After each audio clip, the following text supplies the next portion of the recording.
January the 1st of 1991, I did not have to even think about this book.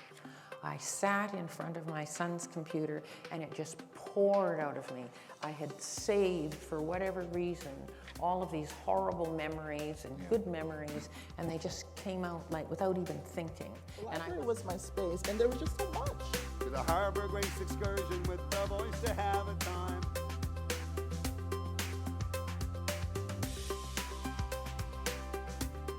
I was so inspired by reading this book that before I get into questions, and I have so many questions, and we're gonna take a little journey tonight, talking all things education, race, family, so many things to get through.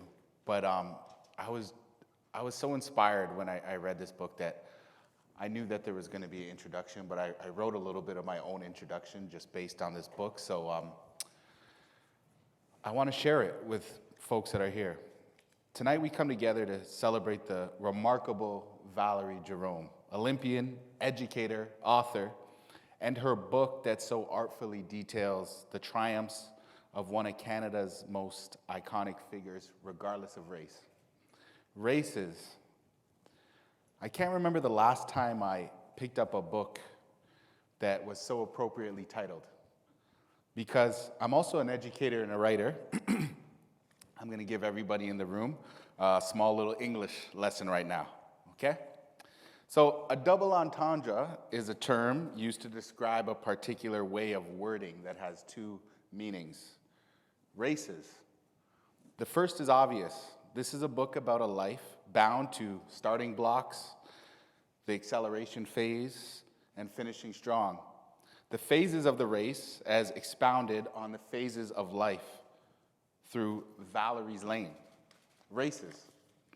But of course, we cannot neglect the impact that race and races have on Valerie Jerome's journey. Nor can we fail to mention the unfortunate racists that interrupt our paths. That's actually a triple entendre if you're still keeping score. This is a book about sport, but this is really a book about family, the bonds that break us and make us. This is a book about becoming.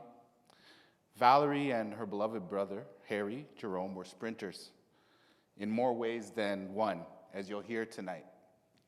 But this book, this beautiful offering that Valerie Jerome has given to us, describes a marathon, the marathon that is life, and the endurance it takes to persevere to the finish line. So again, ladies and gentlemen, please welcome Valerie Jerome.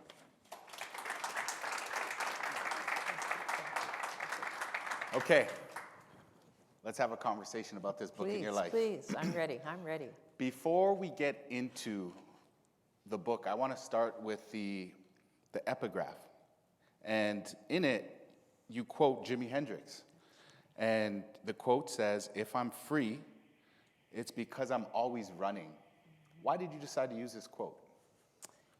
Well, I'll preface that answer with the fact that just recently CBC Television, CBC Gem, put out a series called Black Life. I hope you'll watch it. It's on CBC Gem. And I saw for the very first time in my life actual film footage of me running. And this bolt of exhilaration just ripped through my body when I saw this, because I had never seen myself running. And I knew that when I was running, I could have done it with my eyes closed, except I'd have probably fallen. But I felt so free when I ran. I felt I was free of my home life. I was free of, all the hassles of being in high school and, putting up with all the BS.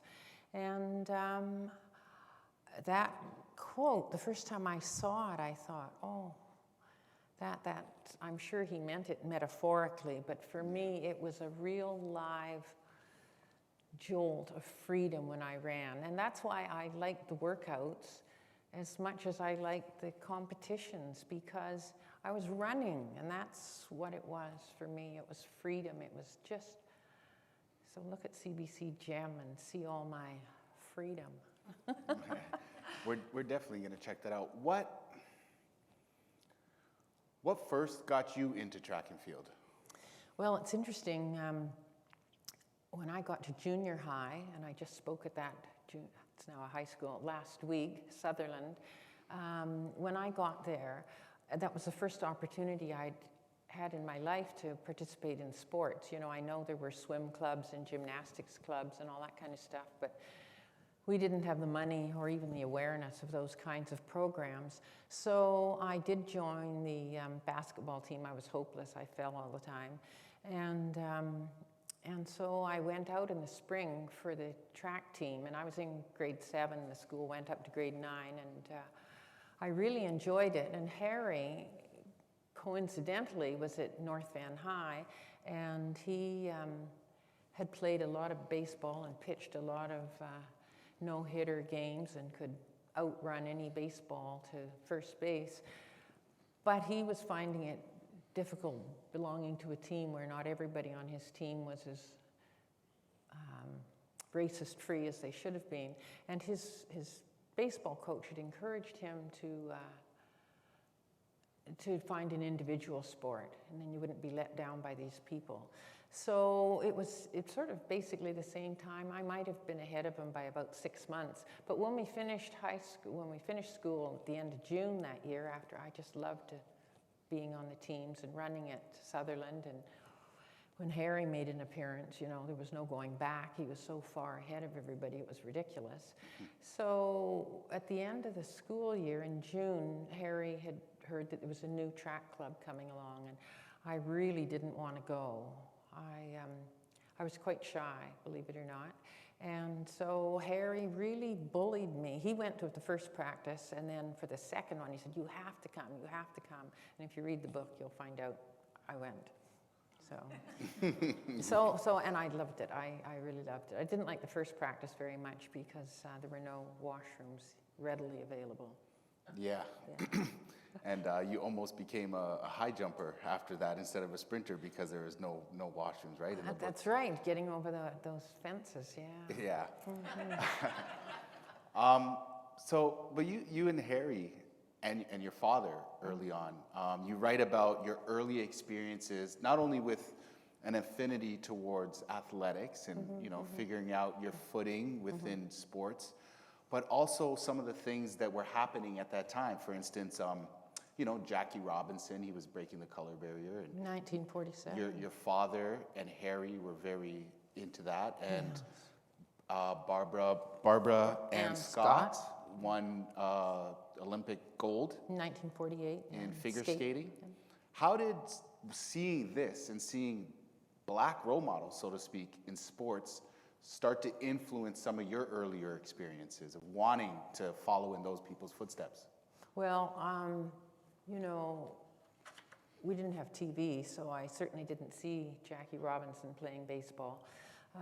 But my dad was more excited about the politics of it. That for him, that was a political event that black people could now play in the major leagues.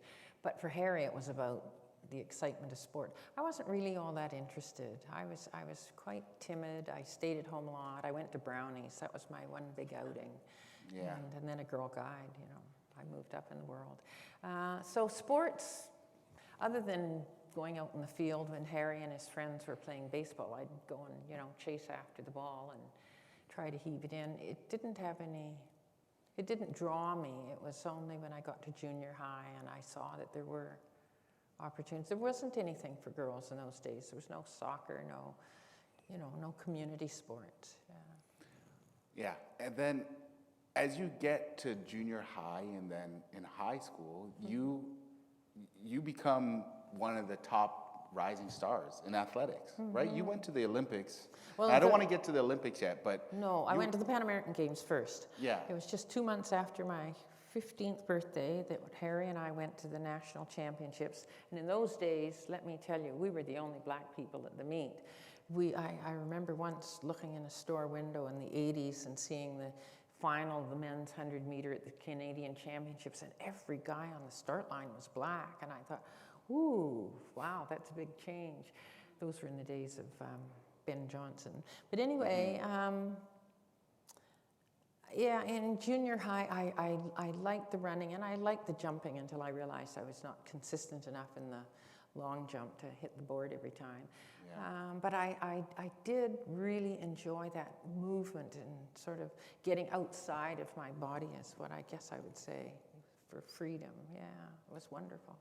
Another aspect of the thing that perhaps, I don't know if enjoy would be the right word, but when you started to become a little more profiled in athletics, you write about getting invited to the table, so to speak, in terms of, some of the more outwardly racist experience that you had before that. When you started to become exceptional in athletics, you and Harry, the conversations would open up around you a little bit. Can you speak to that a bit? Yeah, what the main thing for me was, in junior high, I always used to work in the school cafeteria because it saved me going home for lunch and dealing with my mother. It saved me from dealing with the stuff outside on the grounds. And I knew I would not be included in anyone's table for eating lunch, so it was a great place to be. And then, I went to the Canadian Championships, and to my utter amazement, I won those events. I was truly stunned. I went to run because I loved it, but I didn't have a sense that I was going to go there and win races. I mean, when I got picked for the BC team to go, it was a big surprise. So I remember, and then that summer I went off to the Pan American Games, and I was just moved to a different level of experience. It was so amazing. And so when I went back to school, I was invited by people to sit at their table at lunch. And that was quite a new experience. I mean, some people in my high school never did speak to me the whole time, right through to the end of grade 12. I can name a half a dozen girls just, I'd been in school with for 4 years, and they still didn't know that I was, well, they probably knew I was there. But yeah, it really opened up my social, experience in high school. Yeah, and people used to occasionally stop, Harry and me. We were out delivering his newspapers, and people coming and going from their homes, they would say, "Oh, congratulations," and all of this. And I don't think those people would have ever spoken to us before. Yeah. He'd been delivering those papers for quite some time. Yeah. Anyway. And once he was on the map, then they all of a sudden noticed him, right? That's right, and they probably saved their little things he signed every month when they paid, and he gave them their little receipt. They could probably sell those for a fortune. Who knows? They started saving it after he started to, That's right. get noticed in the newspapers. That's right. You mentioned part of what drew you to track and field was what pushed you towards it, and that was not wanting to spend too much time in your house and away from home. Yeah. And in this book, one of the through lines is family and the pain and the vulnerability that comes with a family that isn't the typical type of family that you see on TV, despite you guys being you and your brother. But it actually turns out nobody's got those families after all. Exactly. So my question is, and you kind of partly answered it right there, but what was your message in making sure that you detailed the truth about your family? Well, you see, now this has caused my older sister, who was the victim of one of those really ugly incidents, she's not speaking to me anymore. And I'm not going to invite her to my 80th birthday either. She's very angry that I have revealed the family dirt. And my younger sister, and I don't think she experienced a whole lot of overt punishment. But yeah, our home was very, very unhappy. Our mother, who was born in England of a white English woman at the end of World War I, and her mother, Edith, brought her to Canada, and she married John Armstrong Howard, the Olympic sprinter, my grandfather. And they had a hell of a time. A mixed race couple is more offensive to people than a straight black couple. They see it as the miscegenation of ruining their white race. So they could not rent a home in Winnipeg, where my grandfather was a railway porter, working on the trains. And so they went to St. Rose du Lac, and the people there didn't even let them unload their buckboard. They just, pummeled them with every bit of things they could pick up and throw at them. So they headed north to the Crane River Indian Reservation, just 9 miles from there. They homesteaded. And anyway, the marriage fell apart. There were 3 daughters born to my grandmother with Army Howard. And when the 4th kid came along, it was obvious this was not Army's kid. This very blonde, very blue-eyed little girl, which they named Caroline, was not his, and so the marriage fell apart. He moved back to Winnipeg. Eventually, Edith moved these 4 girls into Winnipeg, and she met and wanted to cohabit with a white man who did not want these 3 older girls. And they were half black, and that was an absolute offense to him. And my mother was put out to work. She was 13 or close to that. My Aunt Connie went to reform school. She was good at running away, I guess. And my Aunt Kay was taken in by her grade 4 teacher and lived right across the street from her mother and this white half-sister. And my Aunt Kay could never even speak to those people. They lived right across the street. So my mother was very damaged. And I don't know whether you have even seen the film Mighty Jerome, but I'm affirmed, my thesis in the book is affirmed that my mother really wanted to be white so that she could be with her mother.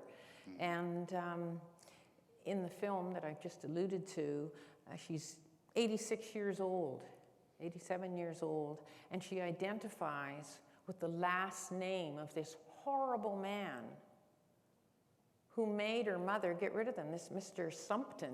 He didn't even want her. But my mother, as her life went on, that was her maiden name as far as she was concerned. This man didn't even want to be in the same building. And there's an incident in the book when, he actually aims a gun at my brother Harry's head, ordered not to put his nigger feet on the property.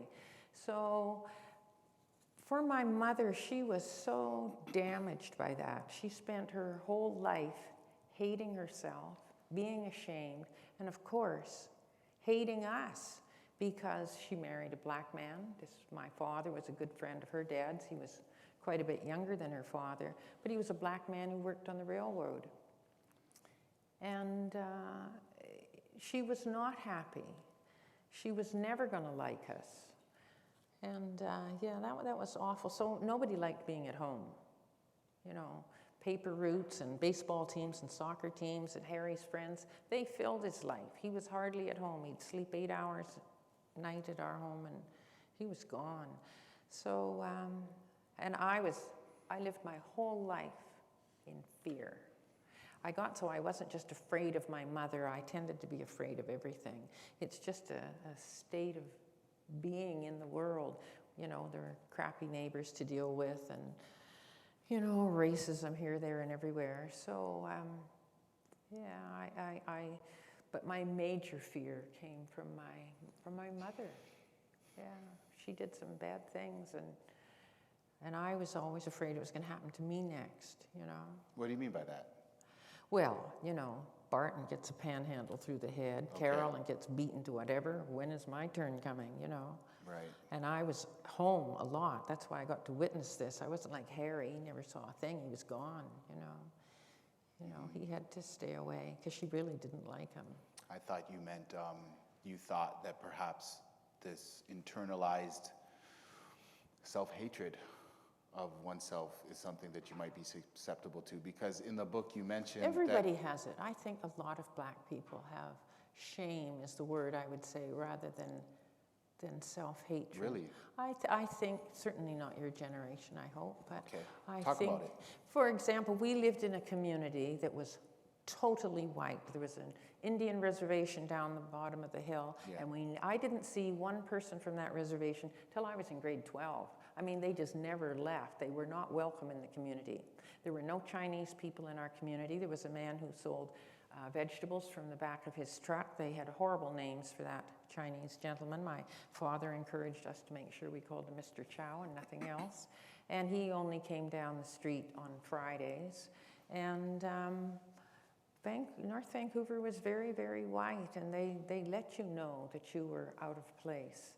And I told you you read in the book the experience of, having a fire, standing out in the middle of the road in the middle of the night, waiting for the fire trucks to come, and the neighbors are lifting up the blinds, and they look out and they see a woman with 4 children, and they pull the blinds down and go back to bed, and we get in a cab and go to the Salvation Army Hall. So, they couldn't even, to me that's just so basic when people are vulnerable. Basic like that. humanity. Humanity. So, they taught us, and our mother taught us, that we weren't worthwhile. Oh, my dad was wonderful. He was a very proud man, very patient, very loving, and a great teacher. He never raised his voice. He just spoke with respect for all of us. Yeah. I have to ask this question. I'm also biracial. My mother's white, and my father is black. They're both passed away. My mother was a first-generation Canadian. My father was born in Jamaica, came here when he's 16, 17. They met, this was a different time, obviously, dealt with some discrimination. And my mother had similar conversations with me, not necessarily shame, but throughout my life, because the world perceived me as a threat.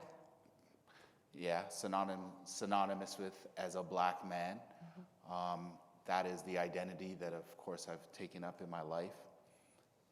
And my mom would ask me why, when it came to writing and stuff, why am I always writing about the black experience? And that's what the world has taught me to write about. But if your mother had this, as you term it, shame, and this internalized trauma of you, and I agree now that you've put it into words and articulated it, one of the strong through lines in your book is your mother's shame of her mother's neglect from an early age.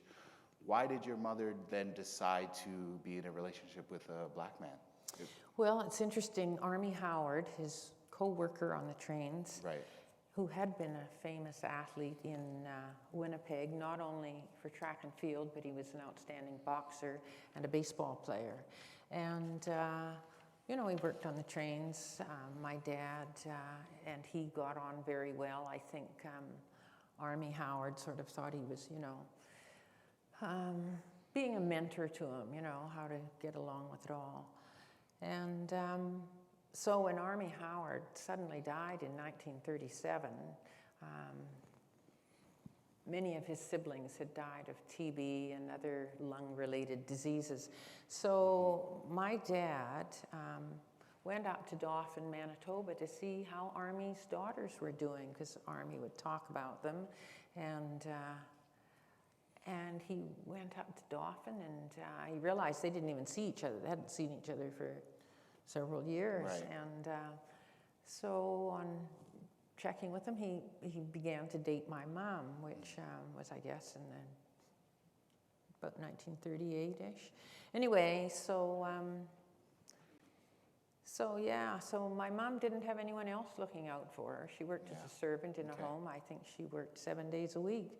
And here was somebody paying her attention, and I guess they fell in love and had Harry, and then got married and moved first to Prince Albert, which is where Harry was born, and then to Winnipeg. So I think initially he was sort of a rescuer.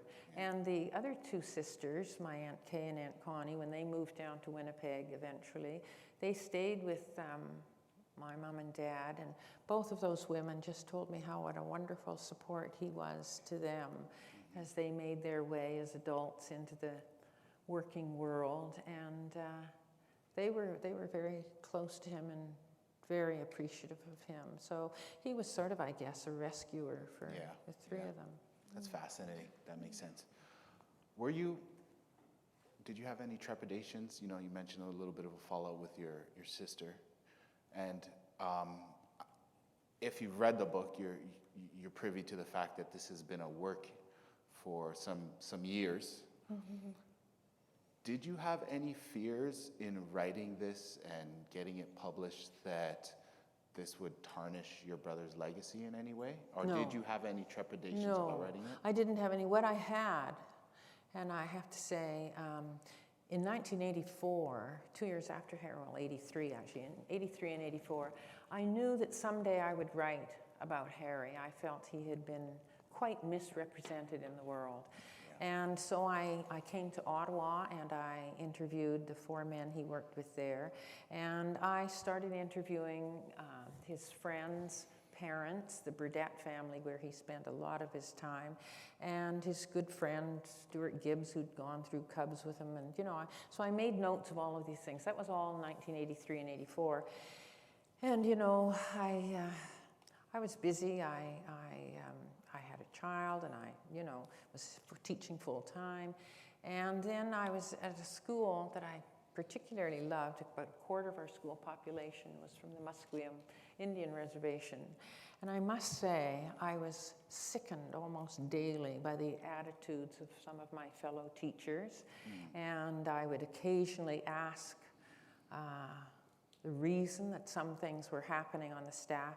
Anyway, one incident came along where retroactively the principal had decided he was going to fail these 4 kids who'd passed up to grade 7, put them back in grade 6 because he wanted the numbers in the school to be even.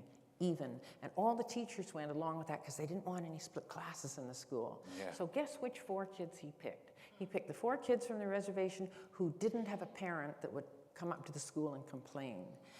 And I was absolutely aghast because I had some quite good friends on that staff. So I was so depressed with that. And my younger brother Barton had just recently, well, maybe a year and a half or so before, was killed in a motor vehicle accident while riding his bicycle. And, you know, and Harry had died, and my dad had died, and my marriage was a mess. And I thought, you know what, I can't do anything anymore. I just need to stay at home.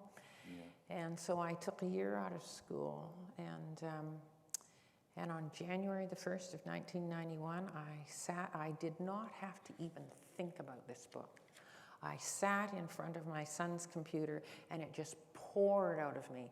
I had saved, for whatever reason, all of these horrible memories and good memories, and they just came out like without even thinking. And I wasn't considering, well, oh, somebody might be upset by this, or somebody.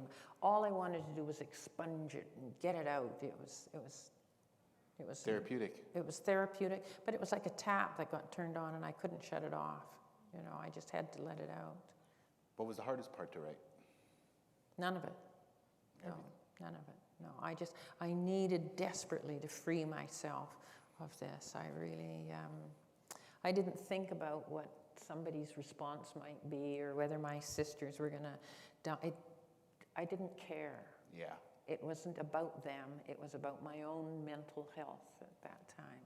Yeah. Yeah, family or even the media. In the book, you write about Harry's struggles with the media depiction of him at certain times when he started. I remember vividly a part. I think it was at the Pan Ams when he had these green. I don't know if they were from the University of Oregon. I think they were tights, and he had worn them. Oh yeah. And he was so above at this point the competition in Canada, respectfully, in his events, that for him to win, perhaps he necessarily didn't have to fully get to that peak level, and he could keep some of his warm-up stuff on. Or for the heats, he always did, and people do it all the time now. Yeah. But you know, for him, they felt he was being arrogant.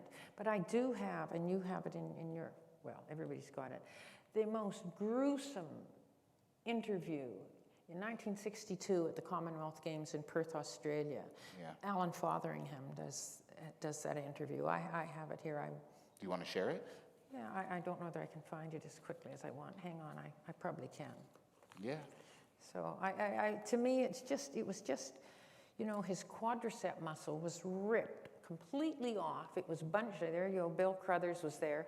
He's showing the lump at the top of his leg was the size of your fist. Yeah. And so I'll just get that. And this interview is, and there was another time in the book too, as you find this passage, I'm curious to hear it, where he caught flack in the Canadian media because he didn't walk with the Canadian national team, even though his event was the very next day. And the Americans, they didn't put any of their track team out on the field for the opening ceremonies, whereas, they thought he was a pain in the neck because he wanted to perform well the next day, especially since he was carrying so much pressure. People wanted that gold medal. Yeah. Anyway, it's not page 104. It's the wrong one. Where have I got?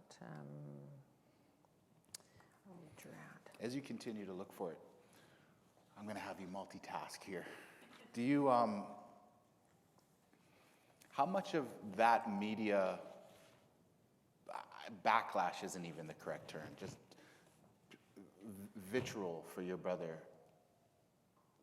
do you think was racially motivated? Oh, absolutely, completely. It was like at the Olympic trials in 1960, our friend Al Taylor runs and gets Harry's sweatsuit. He's just run a world record, and he wants to put his sweatsuit on and take off his spikes. And he said to these newspaper people, "Can you give me a minute, or, I'm going to go put my sweatsuit on and try and jog this out."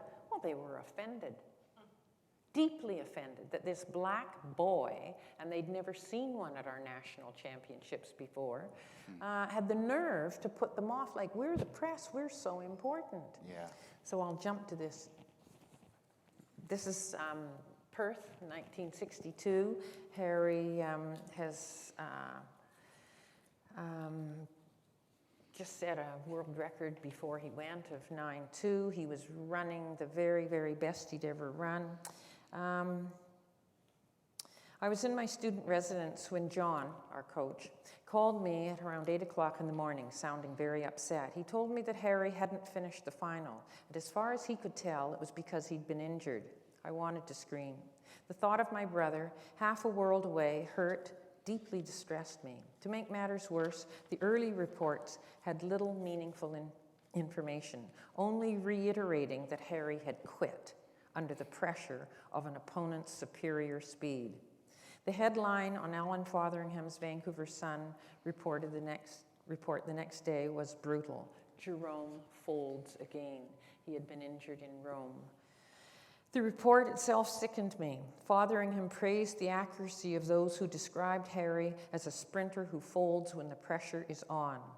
When the Kenyan, and this is Alan's quote now, when the Kenyan competitor passed him, Harry, according to Fotheringham, simply quit running. Fotheringham followed Harry to the dressing room, badgering him to explain what had happened. I don't know, was all he could answer to my queries, Fotheringham reported. He rubbed his leg reflexively. There's something there that pained him, and the article went on. Soon there was a pitiful scene where Jerome agreed to submit to questioning from an international array of sports writers, most of whom already disliked him. Agostini, sitting on a desk in the front row, leaned menacingly toward him like a prosecutor and verbally tortured the humiliated young man. Would you say you pulled a muscle, Harry, like you did in Rome? Your voice seems drawn, Harry. Is that from your sore throat or the pressure? And so the embarrassing questions went on. As the reporters got up to go, Jerome could only repeat and plead, "I'm sorry, sir, I'm sorry." So that was the article that I excerpted that from by Alan Fotheringham. Anyway, it was just pathetic. It was shocking. He went home. He had surgery. Well, they flew him home immediately, and he had surgery that kept him in a cast for 3 months. Now, what doctor is going to open up somebody's leg that leaves a scar from the knee almost to the groin, and is then going to put somebody in a cast for 3 months? Is that fake? So it was, what's so awful about Harry, and many people think it's wonderful, Harry was a very forgiving person, as Bill Crothers here is about to reaffirm. he forgave all these idiots who wrote these absolutely malicious articles without a shred of compassion, you know. I think that's one thing that has improved in Canada is sports reporting. In the old days, Denny Boyd and Alan Fotheringham and these guys, they were all, Andy, whatever his name was, O'Brien, they were a bunch of drunks. And they went along to the Olympics because it was a great big party, and they, you know, went and did a few hours at the track, and then they'd go and drink themselves to death. But Harry was very forgiving, and there's an instance in the book where this horrible Andy O'Brien writes a dreadful article. Harry forgives him, and then he writes another that's even worse and misconstrues everybody's words, and I wanted to shake Harry and say, leave them alone, for God's sake. They don't like you, you know. Anyway.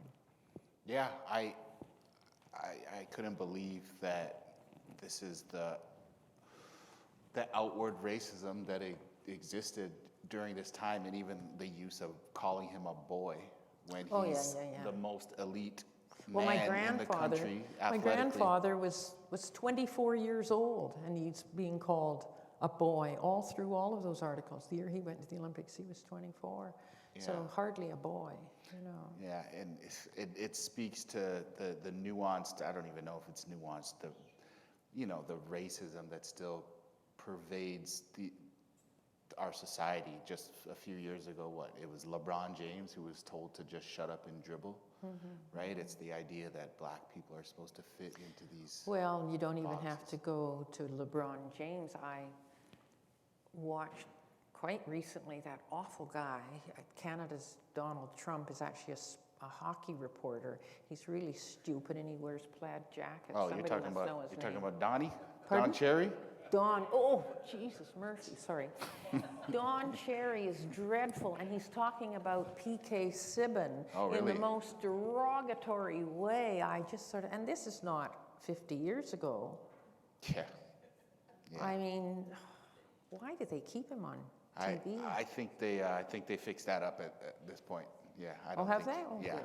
yeah. I might watch hockey again. Who knows? So, this Harry, and this was 1960. This was 62. 62. It's when he got injured, his Yes, quad, his abductor, yeah, hip abductor? Yeah, no, it wasn't an adductor. It was the Quad? quad. It came off the tendon at the front and just. So the bunched up. quad came off the tendon, and for those out there who don't have a quads history like of yours. athletics, we don't even have to talk about the exact muscle, but for a muscle to come off of a tendon in 1962, in a sport where you only reach peak performance back then, especially in a small window, the resilience for Harry to recover and be in Tokyo At the 2 64. years later Yeah. in 1964. Walk me through your emotions and your memories of that. Well, first off, you know, when Harry was in hospital, and it was for a long time, he went in November 22nd and didn't come out until January, and people were signing him up for the Sport Hall of Fame. He was outraged. Yeah. I'm not washed up. I don't need to be in a Hall of Fame. I'm going to run again. And even Hector Gillespie, who had performed the surgery, said, you might walk again. You might walk quickly, but I don't think you're going to be running. You know, he was absolutely the most determined person I think I've ever met in my life. He set out to do something, and he did it. And it was very important to him, because I'll tell you, all the other messages in his life was making him a diminished person. And here was something where, I mean, he knew he had other capabilities, but this was at least one that the community could acknowledge. I mean, it gave us a whole new life. He wasn't going to give that up easily. Plus, he was very competitive. And, you know, there's a little bit of competition in all of us. I'd save mine for Scrabble nowadays. But yeah. Were you there in Mexico? In Mexico? No, Tokyo. The Tokyo. only, oh, no, I wasn't actually. But yeah, there were, Bill was silver medalist in the 800 meters. Come on, Bill, stand up and let me have a look at you. Yes, please. He came. Pardon? We won our medals on consecutive days. Oh, and I have a lovely photograph of the two of you holding up your medals. Yes. I have to ask, is this a internal conversation amongst family? So he won, he medaled in the one, he ran in the two. Yeah. Was he upset that he also didn't medal in the two? Because wasn't he? No, he was close? I think he was. The 100 is the thing where Yeah, he had of really set course. the most records. And the thing I think that was a little upsetting to him was he had beaten Hayes before, but that was before Bob Hayes won the 100 in Tokyo. And Hayes was just getting stronger by the second. But Enrique Figueroa of Cuba, nudged him out by 3/100ths of a second on that silver medal. Yeah. That probably irked him more than... Oh, yeah. In the 200, he was glad he made the final. I think he was fourth in the 200 meters. He was the only athlete at those Olympics that doubled with the 1 and the 2. And so that was, going some. Yeah. And his left leg was never again the same size as his right leg. I mean, you didn't have to ask him which leg it was. You could see, it never grew to the same size. Yeah. Yeah, that's absolutely remarkable. And for you finished your athletic career, and as you mentioned, you delved into 36 years in education. Yeah, almost 36. Yeah, one of my former students is here tonight. Yes, sitting in the yes. front row. Russell Bennett taught you in 1968, 69. Yeah. We only have a few more minutes. But I need to ask you because I'm also in education. Yes. In your 36 years, what's changed and what's remained the same? I would like to believe that racism has disappeared. I enumerate several instances where the principal or teachers use the word nigger all the time. Yeah. And I live very close to a French immersion school, and friends of mine have got their young daughter there. This family is from Ghana. The little girl, this is the year after COVID, is being called nigger. And so I said, "Did you go to the school?" And the father said, "Yes, I went to the school." And this was the principal's answer. We didn't have any racism here until your family came. Wow. So I'm not inspired. I was at an educational conference 2 weekends ago, and I really think we should be vetting. It's like taking a gun into a classroom or a knife. It's a weapon. That's what racism is. So I'd like to see us vet who gets into the faculties of education, because I've seen it at the administrative level. I've heard staff members who don't want to have disabled kids in their class because then they'd have to have an assistant, and those assistants are called white niggers by some people. And, to use that kind of language in a school, they shouldn't even be there. And racism in the mouths of principals has really disgusted me, not to mention at the main office of the Vancouver School Board. So I would love to see, and we still don't vet teachers, anybody who applies to get into education, if you get the marks, you can teach. And that's not good enough for me. Yeah, I agree with that, and I think that if we started to dabble into a conversation around the intersection of race and education, we'd be here for all night. Yeah, we'd be here for a while. But I want to ask you one last question. After reading this, I firmly believe, and you're a hero. You're a Canadian hero. But can I interrupt you there? Because, the one real hero in this book has not been mentioned this evening, and that's my younger brother, Barton, who spent a huge number of years in a terrible, abusive institution for the mentally handicapped. And he was not a handicapped person in terms of getting on in the world, having compassion, being a good citizen. He paid his taxes. But it was brutal. He was the first one expelled from our family. And, I think it was his death that really tipped me over the edge and made me stay at home and write the book. So he's as much a hero to me as Harry. I felt I was so pleased to read when your brother Barton got his release and when he got his own basement in Kelowna. I think, not to give your secrets away, but you mentioned that there might be some more in the works as you consider more things to write about and more essays to work on. Me personally, I would just love to hear more about Barton's story because I think it speaks to mental wellness in Canada, stigmatization of that, and how that is kind of, what's the word I'm looking for? Maybe emphasized more in Black families. But lastly, I want to ask, what do you think Canada should do better with its Black heroes? Have you got all day? Come on now. You think there's one thing? You're right. And I think we should wrap it up there to save a little bit of time. I have to keep talking. I like to talk. Yeah. So Go ahead. Yeah. We're going to get into some questions in a second, but yeah. I just have one more point. Yeah. And that is, and I'll just, I'll use the example of when I went in 2004 for an interview here in Toronto at a very prestigious publishing house. And I took my manuscript. This woman was vice president at this very prestigious firm, and she wouldn't let me hand her the manuscript. She just sat back. She said, well, what's it about? And I said, well, it's the story of racism in this country, and the story is built around my brother, Harry Jerome. Well, I've never heard of Harry Jerome. And I wanted to say, you mean you don't publish books about people you don't know?